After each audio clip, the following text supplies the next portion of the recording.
started dating during grade 12. Obviously, there's the concern that it'll take a lot of time off studying. For me, right? Like in the early grade 12s, I was able to call like every night for like 1 or 2 hours. It still wasn't that stressful yet for me. I still didn't really need to put that much effort into studying yet. Was there a particular subject that you regret taking? Chinese A, 100%. It's a no-brainer for me. What would you say is like your overall thoughts on, this entire video game? Do you think it actually affected you? I feel like mostly for me. Before we get started, just want to say a huge thank you to Bernard for creating a value doc, which will include all of the tips that he mentions in the podcast for individual subjects itself and many more resources. So if you guys are interested, feel free to check it out. Link will be in the description. And yeah, let's get back to the pod. Hey guys, welcome back to another podcast of Z-Lane. Today we have Bernard here, who is a future CU or HKU medical student.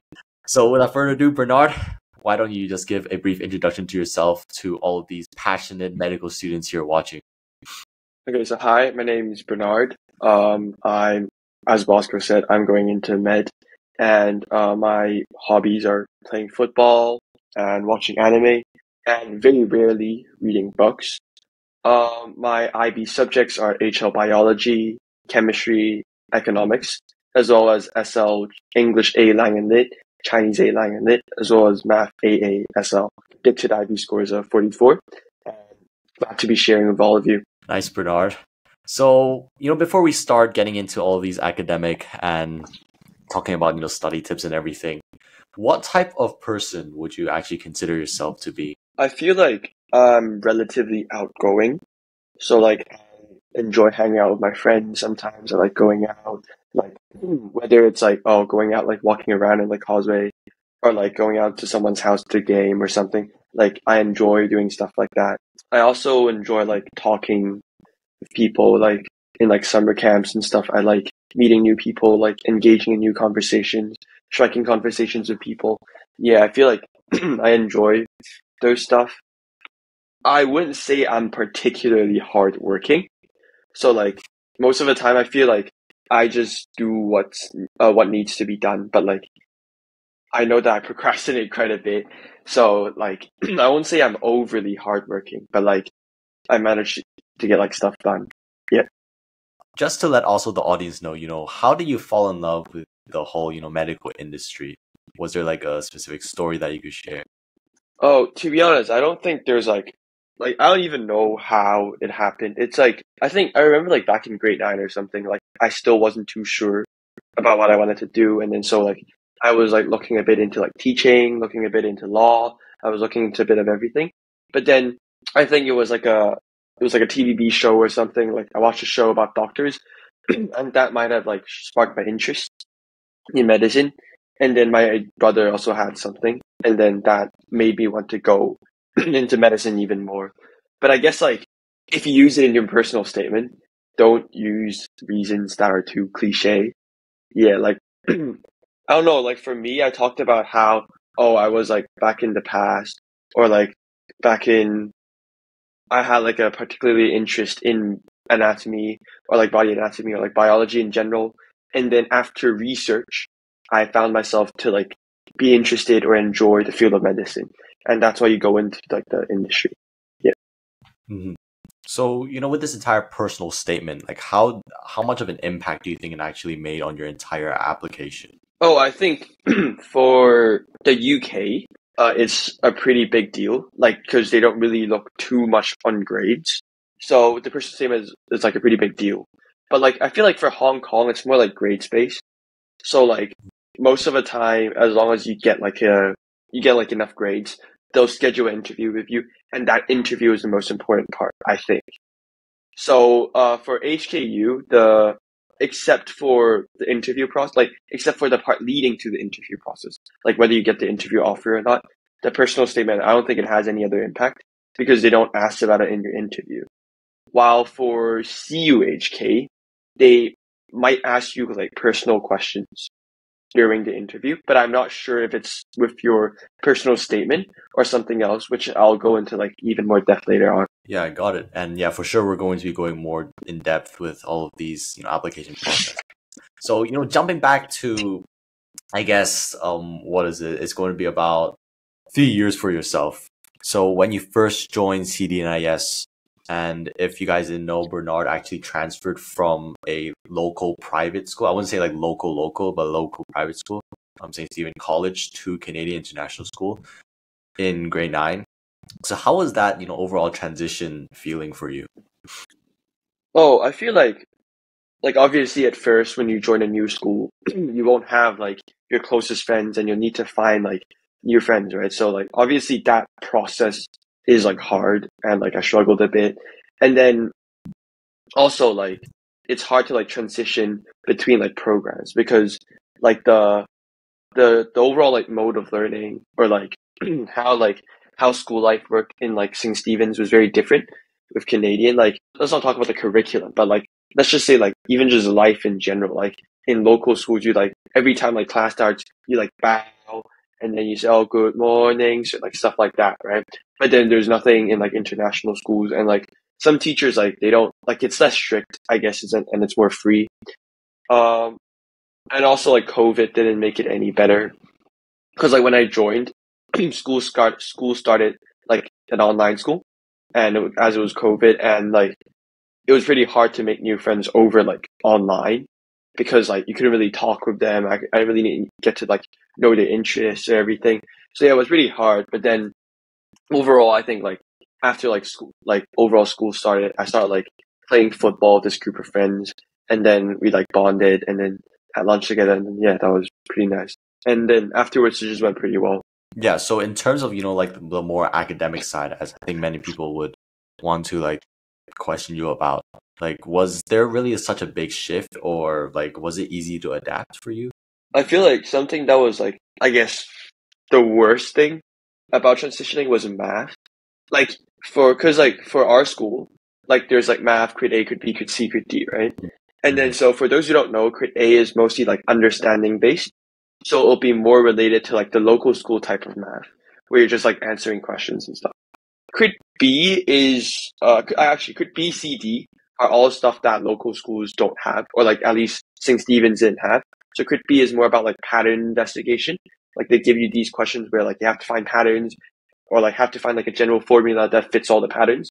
And then CD is more like based on like real life application of math. Like you have to like explain how you can use like certain formulas or something to like have or to solve real life problems.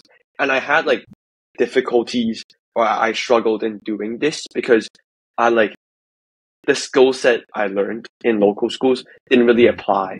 And like it was essentially like a completely new way of learning. And then also for lab reports, I guess like eventually you probably still have to do it, but like in my like grade 7 and 8 in local schools, I didn't really have to do lab reports. So, and I think after like talking with like my classmates back like in grade 9, they started doing lab reports in like what grade 7, grade 8. So they had like a strong understanding of like what you had to write, what you had to include, but then I didn't, and I was like pretty confused for a while. So like yeah, that was something that I had to adapt to. So I feel like it was mostly those because like I think content wise, local schools teach you more. So I'd say like I don't think you'd have like difficulties adapting curriculum like content wise, school content wise. But like it's just like the way that like summatives or assessments are based that might like make you struggle a bit. But then I think like probably like after half a year or maybe a year you'll be fine and you'll adapt to it quickly. Mm-hmm. Yeah, I completely get the experience that you're talking about because I also transferred from a local school, but it was, I guess, like primary to secondary school. So mainly, I guess like the skill set did come over time. So in terms of, getting help and, trying to adapt completely to the entire system, did you manage to find, any tutors to help you with that? And, with your overall academic journey, like how much did tutors actually play a role in your academic success? I think so like it was especially for math because like back then because I wasn't too like I didn't know how to do like good BCs and Ds, right? So I found a tutor site near Central called Chromatics, and they do like a bunch of stuff. Like they do math, they do science, but I only like went there for math. And then so they taught me like some skills on how to do like good BCDs, and then I think it helped a lot. Yeah, and then leading up to grade 10, I was able to like more like familiarize myself with like the system. But a thing to note is that crit BCDs essentially won't be in your math curriculum, like in IB. So the CDs will be part of a IA called Math IA. Like it'll be a Math IA where you write a report, and that's like 20% of your final grade. The Crit B, I think, would only be applicable for Math HL students, where they have like a paper that essentially requires them to find a pattern. But like otherwise, for like SL students, you don't really come into contact with it anymore. And then for my other tutors, I think I started tutor for English, like when I was like probably like grade 8, grade 9, because my English was pretty bad. So like I had this tutor who was just like a teacher who was my teacher in the past after like before I switched schools, and then essentially he basically had me do like a lot of like paper 1 past papers, paper 2 past papers, and then I think I also did some like GCSE papers and IELTS papers, even though I didn't really take it to build up my writing skills and stuff like that. And then for my other 4 subjects, I started doing tutoring in like I think grade 11 or like midway through grade 11, where I felt like I wanted more guidance on how to write like certain assessments. So like let's say econ, for example. So like there's like IAs and stuff where I think it'd be better if like a tutor could like support me through the process.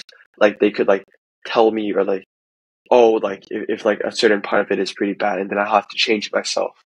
Yeah, so like it's just like a second guy to help you look through it. And then in addition, like it also helps you teach you like a lot more content.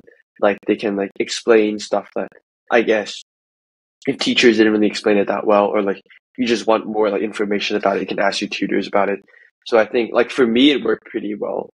Yeah, I think I had tutors for like I had one for like both bio and chem. And then I had one for econ, one for Chinese, one for English, and one for math. Yeah, so I had like 5 in total. But that was more during like grade 11. So basically 5 tutors for basically 6 of your subjects, because bio and chem, same tutor. All right. So if you were to just, look back and travel back in time, like, do you think if, someone listening here who's like, I don't know, in grade 7, grade 8, do you think if they already kind of confirm that they're going to take some particular IB subjects, would you think it's effective to be, drilling IB in such, an early age? Or, what is kind of your suggested age to get, tutors to kind of prepare in advance? Or should you just not even prepare in advance and just prepare when you're in grade 11? Okay, see, the thing is for like, I guess it depends. First for like bio and chem, right? Like because it's basically content based. So I guess you can't really go wrong if you start studying earlier.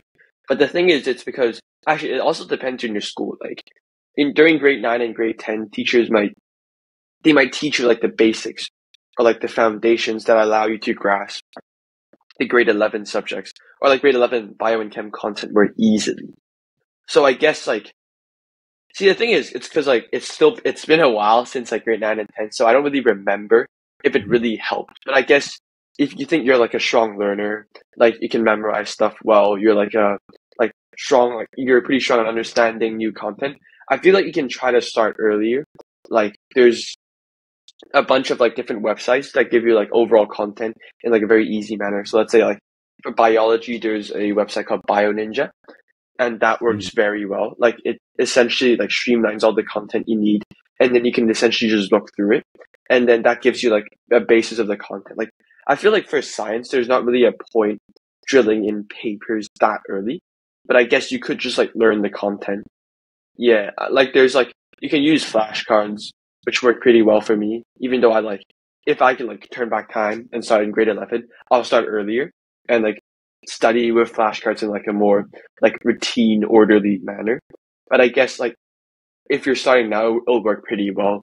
But yeah, for econ, like for me, because I took econ, I feel like you can definitely start early because it's a very like a logic based.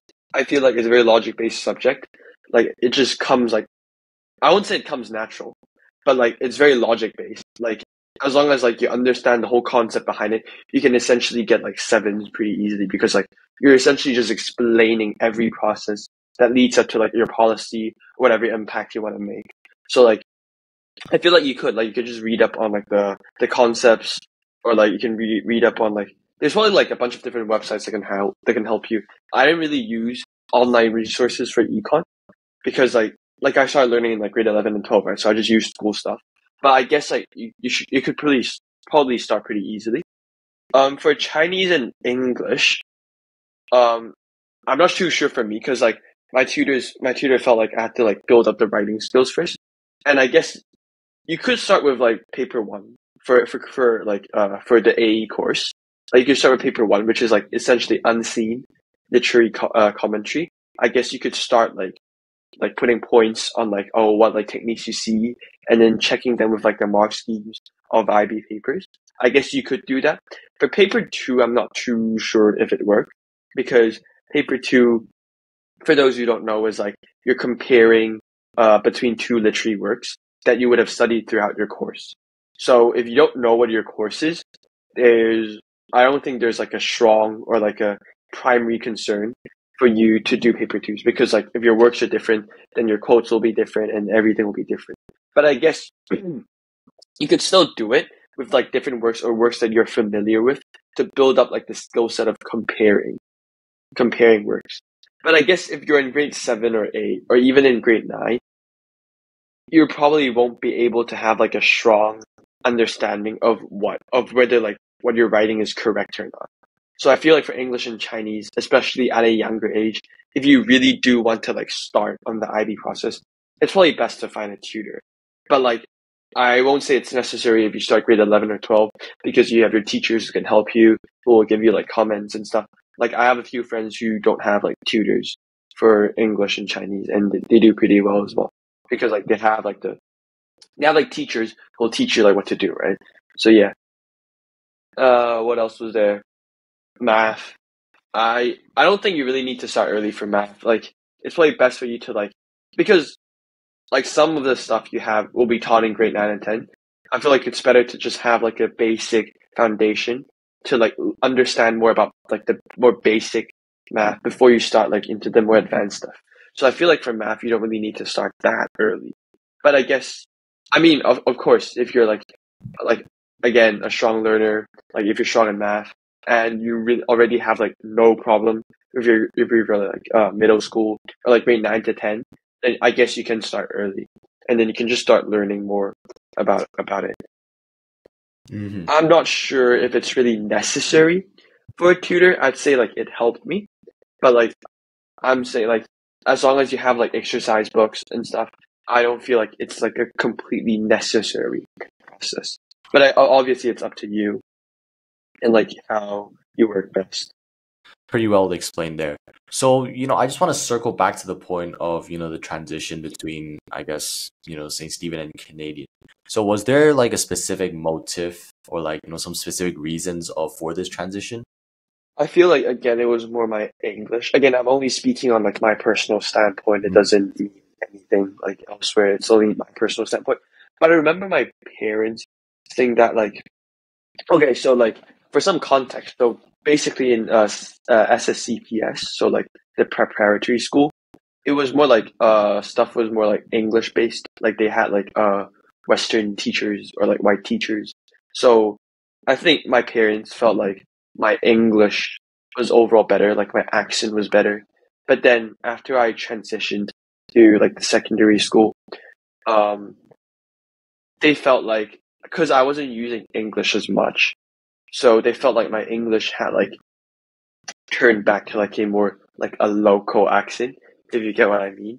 And then they felt like because like back then I was like grade 8, right? I didn't really have any like say over like where I went, but like they felt like I should like work more on my English because it's going to be pretty important in the future anyways. And then I should have like a stronger knowledge and understanding of English, like no matter like written wise or like orally.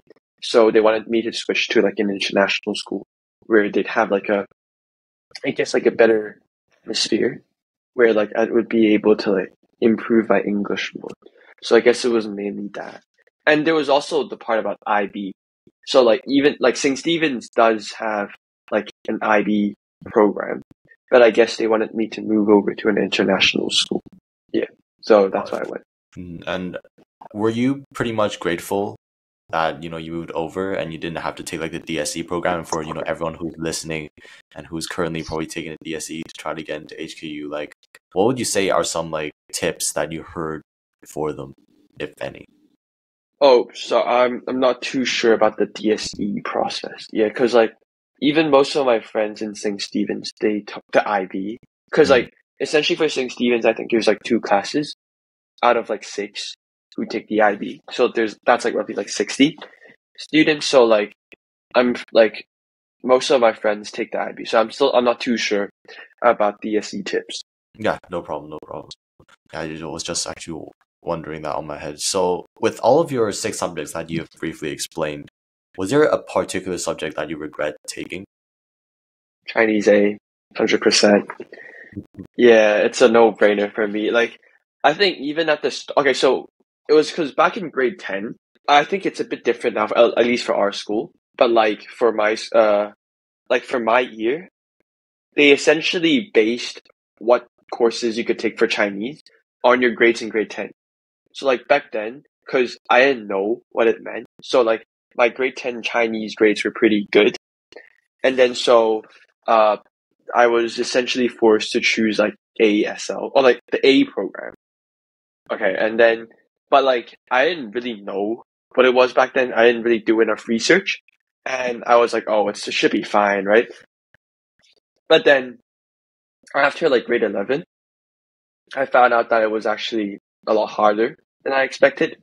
And like if I could choose again, I would have definitely dropped to BHL. So I tried to drop, but then I failed because like the teacher said like they couldn't find like justification because like obviously like the teachers or the school would have to like explain to the IB why like a particular student might have like dropped back, right? Because they might check like records, and then because it's technically academic dishonesty as well, because like you're essentially choosing like a easier course than you should have, right?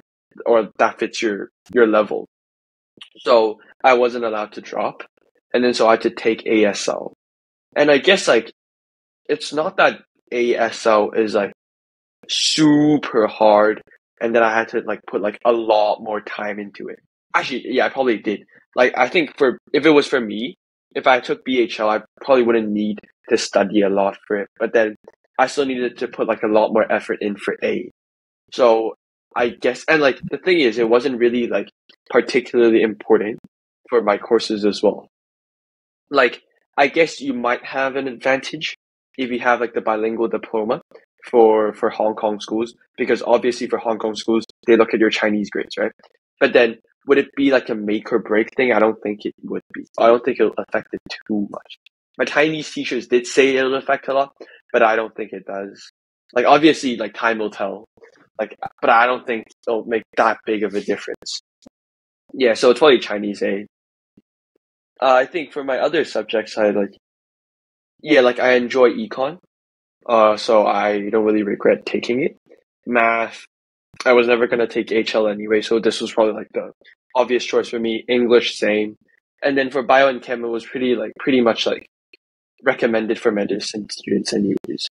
So like overall, I think it was only Chinese A that I would regret taking. Yeah, for sure. I heard like crazy stuff especially with the ASL. So what would you say is, I guess, like your largest tip or like study tip for anyone who's going to be taking ASL in the upcoming years? Practice a lot. Practice, like I had like a really good teacher who gave us a lot of comments. And then I guess it also depends, but like for us, because it was a pretty small class, there were like 10 of us in Chinese A. And then so I think I didn't do it. I should have, but I didn't. But then I think some of my classmates, they like do like past papers, and then they like give it to my teacher to ask for comments, and then that helped a lot. And then I guess you just practice a lot. You just practice a lot. You just write it out, and then over time you'll be able to like do well, I guess. Like obviously you have to find the right structures for you. Like I think there are like a bunch of recommended structures online, and I would probably, but like you have to try it out to see which suits you best. Like it entirely depends on the person. But yeah, you just have to practice a lot. I don't think there's anything else you can do. Just practice, practice, practice. And like I guess like the old saying, practice makes perfect. Yeah, I guess that's the case for Chinese. So in terms of the overall, I guess, like stress management for yourself, especially when you mentioned that you have 5 tutors. So I assume every single week you will probably spend at least 5 hours in tutoring. Like, what are your strategies of stress management and how do you relax yourself? So I used to go to the gym a bit, but like I did stop a bit like after like during like IB, right? But like sometimes like you just have to like for me I just exercise a bit like to like just get my mind off studying and then like just like I guess have a bit of like me time and then to like relax a bit and to like take the stress away from studying. And then I also watch a bit of anime. I guess like less now because there's IB, didn't have a lot of time. But like back then, like maybe during studying, I'd do like I guess like 30-minute or hour sessions. And then afterwards I like take a break for like 30 minutes, like eat a bit and then like study a bit. Yeah, so I feel like it's just the balance that you need. Because like as I said, for me, I procrastinate quite a bit. So I guess for like the more diligent like audience out there, I feel like it just depends on what suits you best. Like I don't like obviously I'm just speaking from my own personal view. Like if you can, like like if you're really like that good and you're that hardworking and you can just like study for like 2 hours nonstop, I feel like you should just go for it because I feel like that's your advantage. But I just feel like you have to make sure that you're not too stressed out at the start. Because like for me, obviously like might be a bad example because like I didn't study that much in grade 11, right? So it was like just right before test. So like essentially for I'd say like obviously it's more for bio and chem because it's most content based subject. But like I think because in grade 11 I didn't study that much. I only studied before test. So essentially before exams, like during study break, I didn't really remember any of the grade 11 content or like most of it. And then for grade 12 content, which I learned in like I don't know like early during the school year, like August, September, I didn't really remember any of that either. So I essentially had to take a lot more time to study bio and chem because I didn't understand like most of the stuff or I didn't remember most of the stuff. So for me, like the last 3 months of IB was probably the most stressful time there was compared to the entire year. Okay, so I feel like it probably won't be a good idea to stress yourself out at the start. So I think my parents use an analogy where like imagine you're like a rubber band, right? So like if you already stretched yourself out like pretty much during the like grade 11 or something, you won't have the capacity to stretch yourself even harder like in grade 12 when you're prepping for IB. But I guess like if you're able to maintain that period for a long time, like it might work for you, but like it probably wouldn't work for me because like yeah. So but I guess if you do study earlier, there's probably less stress in the like during the last 3 months because you'll be able to like in the best case scenario, if you study early, you'll be able to remember the content, right? Which means that there's less stress at the end. So I guess you won't have to like stretch it even further. But like at least for me, I just feel like you shouldn't stress yourself that much at the start of IB because like you're kind of adapting to it as well. Yeah, but like for tips, yeah, just like you can exercise a bit, do what you like. I know some of my friends listen to music for like an hour just to like relax for those who like music. I like to watch anime. You can watch your own TV shows. You can go watch YouTube. Yeah, and I feel like I didn't really use it, but I guess a timetable could work. Like you just have like very distinct periods for you to like study. Like it forces you to study and it also forces you to relax. Like sometimes like when you study, you might just go studying nonstop. And I don't feel like that's a particularly good way to study. And like you just need to have your breaks and rest in between. And like I feel like a timetable does that. Mhm. Yeah, very interesting.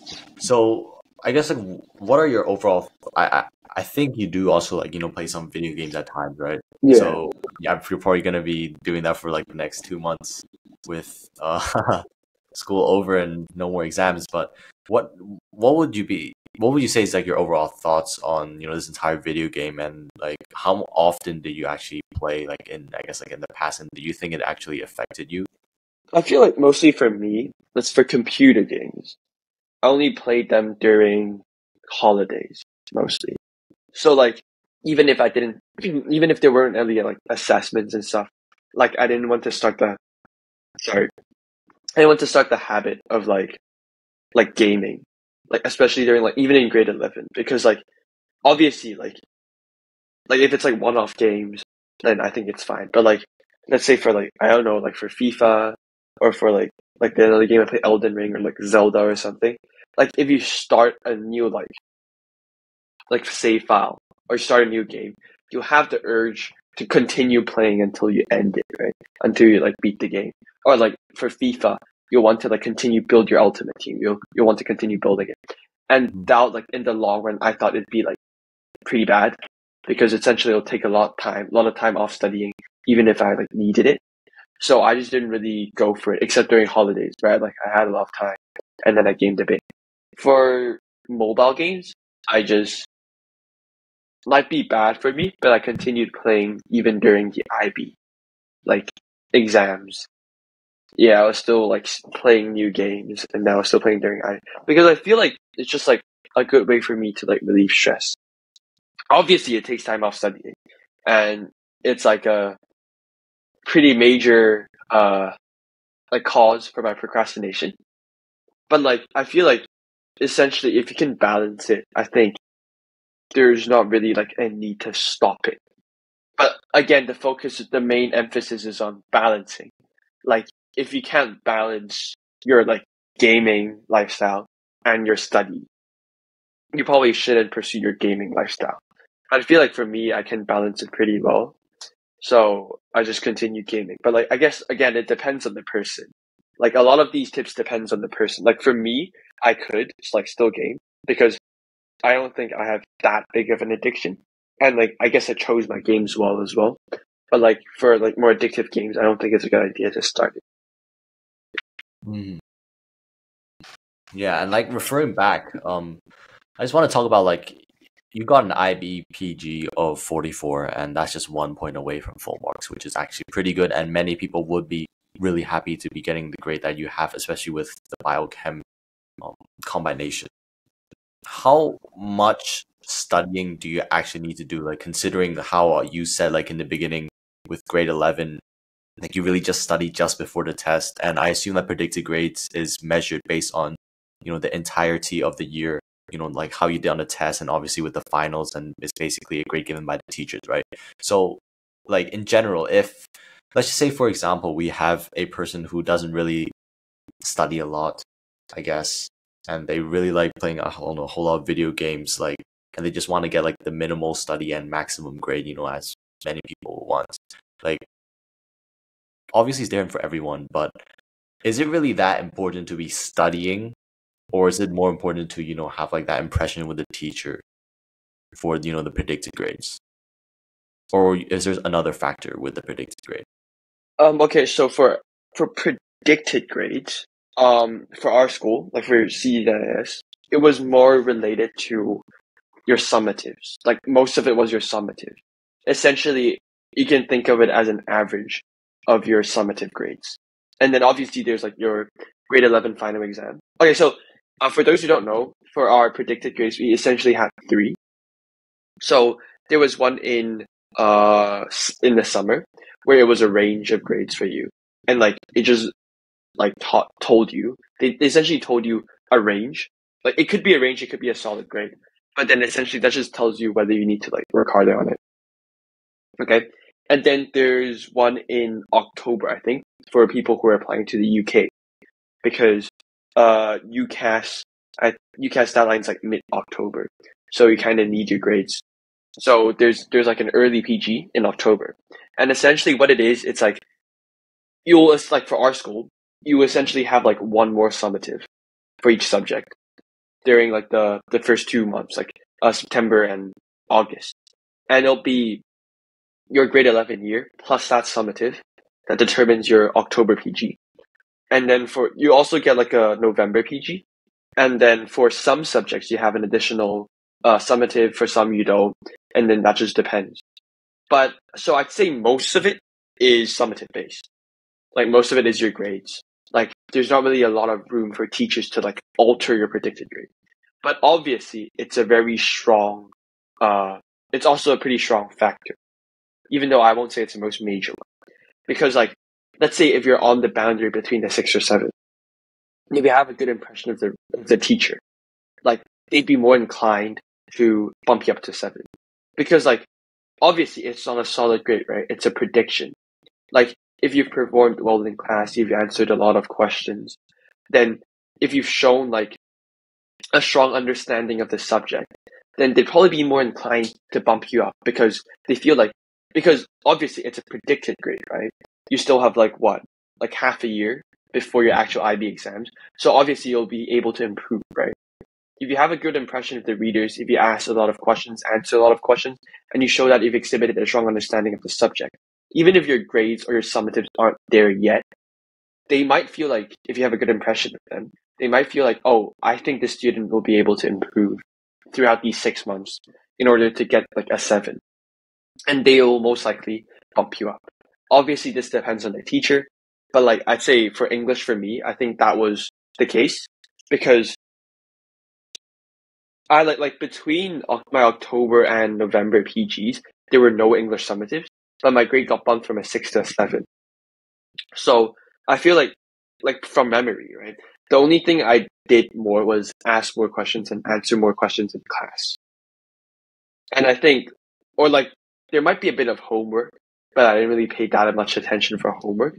And I think it was just like in-class performance that like, I guess like caused my teacher to have more confidence in me. And then that bumped my grade up. So I guess it is a factor, but I'd say it's still mostly your summatives because that's essentially what makes or breaks your grade. Like, it's the driving force behind it.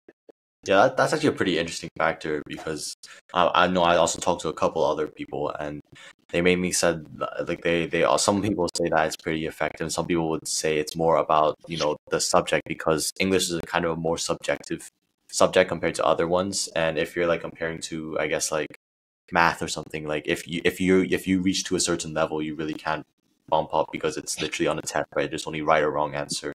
There's not really a subjective point of view over there. Yeah. So let's now move to some of, you know, your future paths or some other non-school related items. So let's first talk about relationships. So obviously you do have a relationship right now, and yeah, I just want like, you know, your overall take on like your thoughts on, you know, this whole dating scene, and yeah, does it really impact you, and yeah, like I guess your overall take on it. Because like for me, I started dating during grade 12. And then obviously there's the concern that it'll take a lot of time off studying. And like, because you'll be dating all day and then you won't have like the mindset to study. But I guess for me, it wasn't that big of a case. Like, obviously we still like back then, okay, back in like the start of grade 12, maybe like hung out like once a week, once every 2 weeks. And because we meet at school anyways, right? So I guess it wasn't like that big of a concern for like meeting. And then we also texted quite a bit. And then, I think for me, especially because like it was back in grade, like for me, right? Like in the early grade 12s, it still wasn't that stressful yet for me. Like I still didn't really need to put that much effort into studying yet. So like I was able to call like every night for like 1 or 2 hours. But obviously that's like under the assumption that there's no summatives or assessments, because obviously for both of us, if there's like summatives, we'll have to revise, right? So we'll probably we'll call less and stuff. But like overall, I think like it didn't take that big of a like effort for me to maintain both sides. Yeah, but I guess it also depends on the person. If you feel like you're how should I frame this? Like if you feel like you're taking a lot of time studying, like let's say you're already doing like 2 to 3 hours of studying a day, like you should really think about whether, because like obviously when you date, right, like you'd have to go on dates, you'd have to call them, you'd have to text them, right? So I think it's like you should really think about whether you think you'll be able to take that time off your normal schedule. Like if that still makes you more like as efficient or as efficient as you want to be. Because like, let's say if you're studying 2 to 3 hours a day and then you're now calling for an hour, that's an hour less, right? And then if you have to go out on like dates, like during the weekend, that's like less time studying. So I guess it completely depends on the person, right? So for me, it worked. For some, it might not.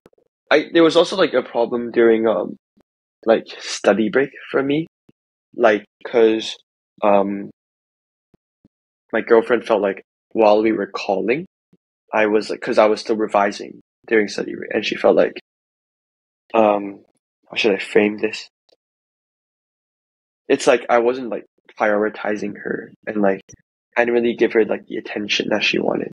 So I feel like at those times, like obviously you'd have to make the balance, like because I procrastinate quite a bit, right?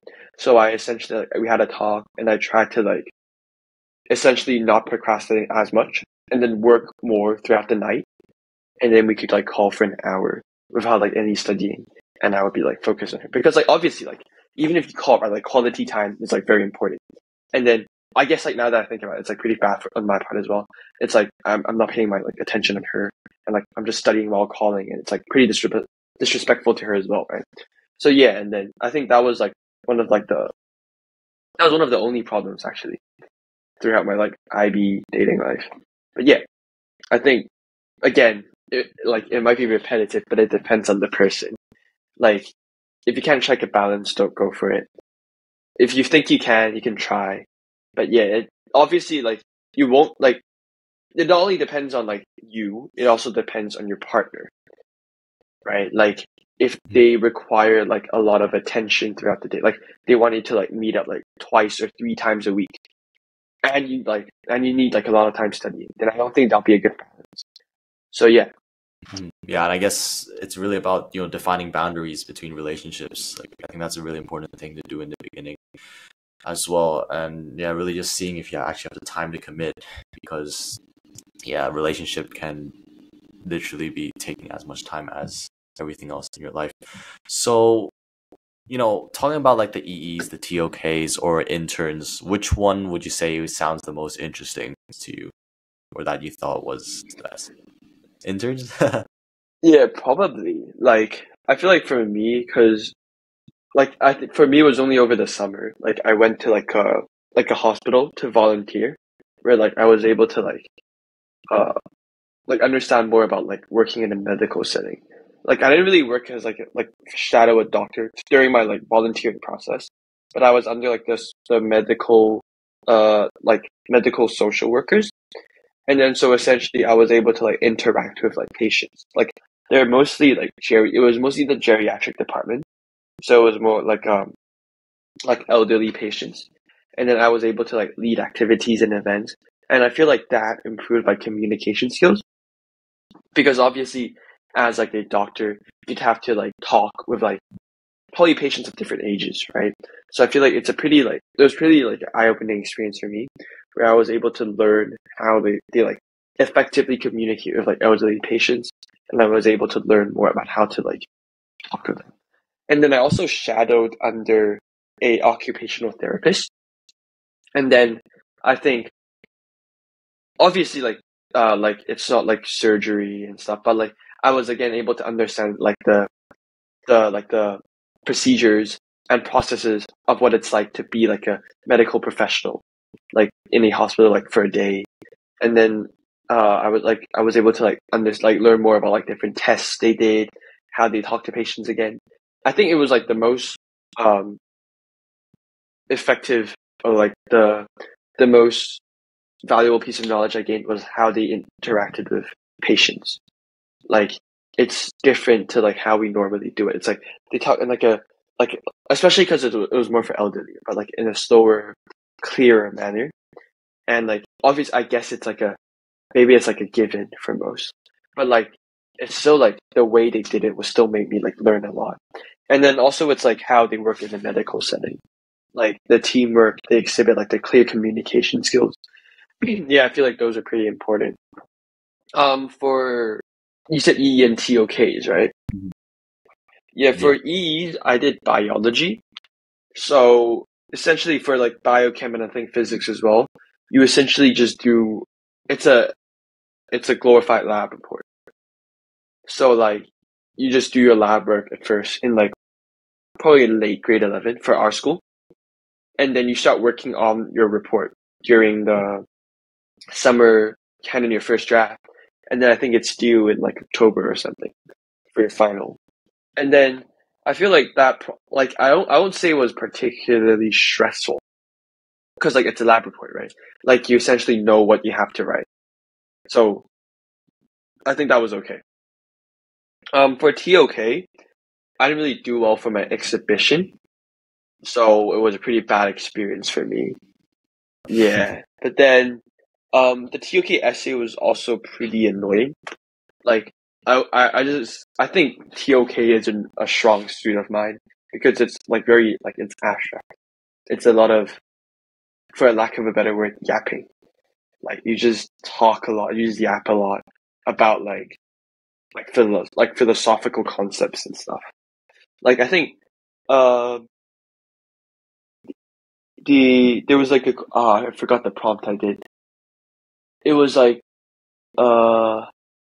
it was something along the lines of like whether newer evidence meant that they were stronger or something related. I forgot the exact phrasing of it, but that was the overall gist of the question. It's like whether like new evidence means that like means that the evidence is stronger, or like, and then you have to define a bunch of like phrases, like what it means, and you have to list like a bunch of examples. But then some of the examples might not work, and then so I had a pretty like hard time doing everything. So I'd say for most stressful it's probably TOK. But I guess it probably wasn't for some. Like some of them found it pretty okay. But for me, I just didn't like TOK. Yeah, so back to like summarizing all the stuff I said, I think the most easiest period was the internship. Because I feel like it's not just for med, it's like for everything. Like if you're really interested in your field, then if you get to intern in that field, it'd probably be a pretty good experience for you. Because you're essentially understanding more about what you want to be in your future, what you'll actually be doing. It'll give you like a better knowledge of what you're doing, right? But then for TOK, I just didn't like it in general. Like even for EE, like at least for bio for me, like actually it's for everything as well. You can choose topics that you're interested in, right? So it'll be less of a stressful or less annoying experience for you. But for TOK, you can't really do that. So yeah, it was pretty annoying for me. Yeah. Mm-hmm. Yeah, I completely agree with the things that you talk about with the intern. Like it should be like a really exciting thing, and it shouldn't be something that I guess your parents are force you to do, but it should be you kind of taking proactiveness. I don't know if that's word proactiveness to kind of find something that you're interested in and just do an intern over there. So with this entire podcast, I think we spoke for 47 minutes about different academic tips and everything. I also like to kind of like go through I guess like your like more of your future and like stuff like purpose. And yeah, I'm just curious, what would you say is your overall purpose in life, and do you plan to stay in the medical field for how long? And yeah, just in general, like do you have like a life plan or something? I mean, okay, just like first for medicine, right? Like if I like, because obviously it's like a conditional offer, I don't know my exact IB grade now, but given that like if I enter, I'll probably stay in the field for like until I retire, right? Probably. And then like at least for now, right? Like I'd want to like, I still don't know what field I would want to specialize in because I don't have I don't feel like I have enough knowledge of everything. But I feel like I hope that like throughout my like years at university, I'll be able to like gain like a particular interest in like a certain field, or like maybe I'll like a field like that much more, and then I'll probably specialize in that field.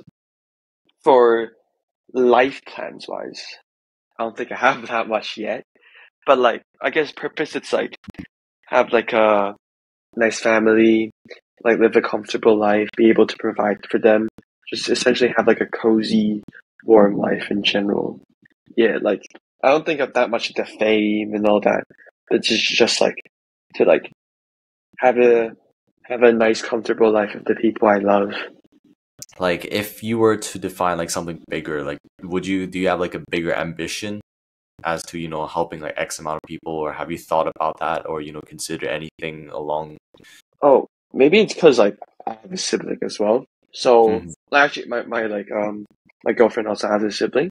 So we felt like we were talking about it, like, right? And then I felt like probably like 2 children is probably like a pretty good like match. I think, yeah, because I feel like as a single child, like obviously, like not speaking for the single childs out there, because like I don't know what it's like to be a single child, right? But like for me, we've had like both me and my girlfriend have had like pretty like good experiences and memories with like your sibling. Because obviously you'll like fight a bit, argue a bit when you're younger. But like when you're older, it's like a good person to talk to, right? Like you can always like rely on them to like play with you when you're bored, to act as a friend, as like a constant companion with you, right? So I feel like it's a pretty good thing to have. So yeah, it's probably like a family of four. And probably a pet as well. Yeah. I probably want a dog as well. Like a small dog, like a poodle or something. Yeah. Do you like cats? Not as much. But like, I mean, I'm not against it. I'm not against it.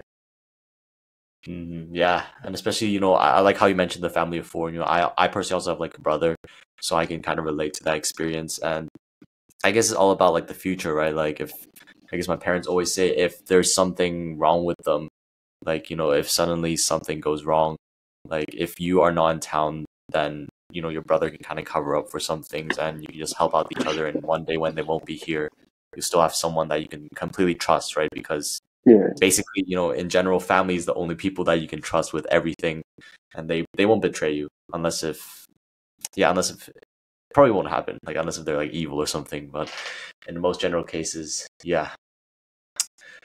So yeah, I think this is a pretty good way to end with the podcast. And I guess to all the students, IB students, or if you're BSc and you decide to watch this because you're going to be going to CU or HKU, what would you say is, I guess, like the last thing that you want to tell them with their academic journey?